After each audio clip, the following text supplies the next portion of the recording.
For the second straight day, South Carolina didn't stand much of a chance against Arkansas, as they've now dropped the first two games of this weekend series.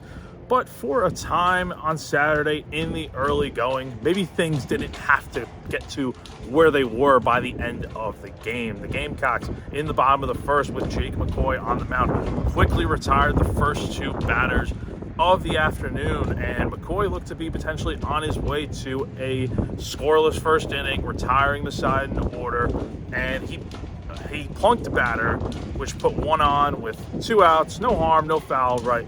But after that, the next 10 batters all reached base, and in the blink of an eye, almost, Arkansas had put an 8 spot on the board in the first inning, and McCoy, after getting those first 2 outs, didn't record another out in his outing, as South Carolina suffered a 12-3 loss in 9 innings here on Saturday afternoon at Baum-Walker Stadium. And that first inning, for as bad as it was, South Carolina did have its opportunities, I should say, to get back in the game. In the second inning, right after having that 8 spot put on them, they did bring home 3 runs and had the bases loaded with 2 outs in the inning, and Ethan Petrie coming up to bat. And if he potentially hits a grand slam in that situation, it's a 1-run game and you're right back in it after looking defeated and out of it so early on.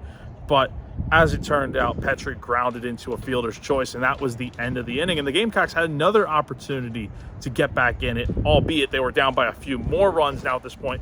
In the 5th inning, they had the bases loaded again with 1 out, and Jace Woida hit a ball on the screws. It was a 1-1 pitch hit right at the shortstop for Arkansas, and Wahila Aloy made a fantastic leaping grab to not only take away a hit, but it was an inning-ending double play as he turned around and threw back to second base to get the runner out to end the inning. And South Carolina didn't score a single run there. And as Paul Mainieri said after the game to me, you're not going to win a game against this team scoring only 3 runs. Like, if you make a mistake against Arkansas, they're going to make you pay. And this isn't the same type of Arkansas team that we've seen in years past, where we've known they've always had great pitching, but it's always been, for one reason or another, their offense has kind of been their shortcoming. And that's why, despite making 4 trips to the College World Series in the last 10 years, they haven't been able to win it all. And a lot of that has had to do with their offense. Like, they haven't had an offense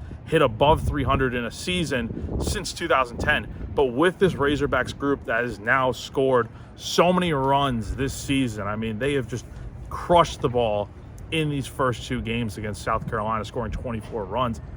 This is an offense that can hit and hit at a high level, and they can also pitch. And after South Carolina knocked their starter out of the game in the second inning, the Razorbacks bullpen just shut South Carolina down the rest of the way. But again, like I said, South Carolina had their opportunities to get back in this game, but when you only score 3 runs, it's very hard to win against this team.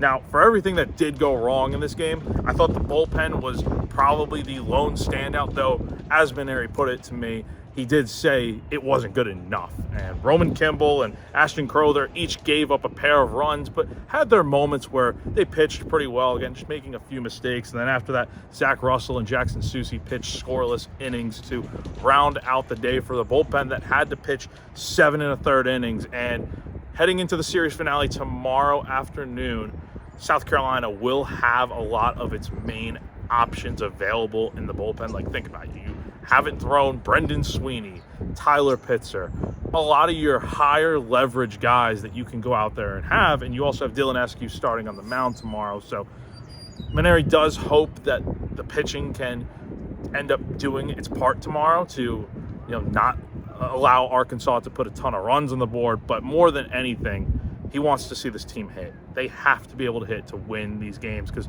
5 runs in the first 2 games and getting blown out in both of them, it's not going to cut it against a team that has obviously shown that they are so much better at the plate now compared to years past, talking about Arkansas there. So the Gamecocks will look to avoid the series sweep on Sunday afternoon, right back here at Baum-Walker Stadium. First pitch is at 3 p.m.